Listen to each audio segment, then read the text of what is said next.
ഭൂകമ്പത്തിൽ ഉടലെടുത്ത സൗഹൃദം. സോഷ്യൽ മീഡിയയിൽ വൈറലായി നിർമ്മല പരിയാറിൻ്റെയും ജൻഡോ തമാങ്ങിൻ്റെയും ചിത്രങ്ങൾ. 2015 നേപ്പാളിലുണ്ടായ ഭൂകമ്പം ആയിരക്കണക്കിന് ആളുകളുടെ ജീവനെടുത്തു. എന്നാൽ ആ ഭൂകമ്പം ഓരോ കാലും നഷ്ടപ്പെട്ട രണ്ട് പെൺകുട്ടികൾ തമ്മിലുള്ള സൗഹൃദത്തിൻ്റെ തുടക്കം കൂടിയായിരുന്നു.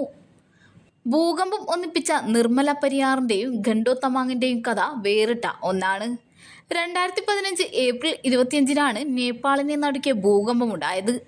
10 ലക്ഷത്തിലധികം വീടുകളും കെട്ടിടങ്ങളും ഭൂകമ്പത്തിൽ തകർന്നു.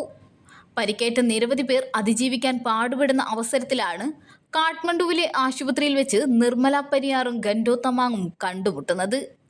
ഭൂകമ്പത്തെ തുടർന്ന് നിർമ്മല പരിയാർ തകർന്നു വീണ മെറ്റൽ ഗേറ്റിനും കോൺക്രീറ്റ് ഭിത്തിക്കും കീഴിൽ കുടുങ്ങി. അതുവഴി കടന്നു പോകുന്ന ആളുകൾ ഒരു കുട്ടിയുടെ മുടി ശ്രദ്ധയിൽപ്പെട്ടതിനെ തുടർന്ന് നടത്തിയ തിരച്ചിലാണ് അവളെ പുറത്തെടുത്ത് ആശുപത്രിയിൽ കൊണ്ടുപോയത്. എന്നാൽ അപ്പോഴേക്കും അവൾക്ക് തൻ്റെ ഒരു കാൽ നഷ്ടപ്പെട്ടു.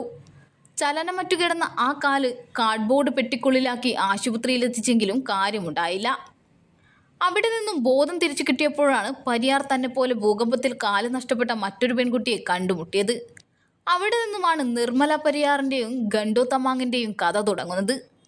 പരസ്പരം ആശ്വസിപ്പിച്ചും പിന്തുണച്ചും അവർ ആശുപത്രി കിടക്ക പങ്കിട്ടു. ആശുപത്രിയിൽ നിന്നും മടങ്ങിയ അവർ ഒരേ സ്കൂളിൽ ചേർന്നു. അവർക്ക് നടക്കാൻ മാസങ്ങൾ നീണ്ട ശസ്ത്രക്രിയയും പരിശീലനവും വേണ്ടി വന്നു. രണ്ടുപേരും കൃത്രിമക്കാലുകളുടെ സഹായത്തോടെയാണ് നടക്കുന്നത്.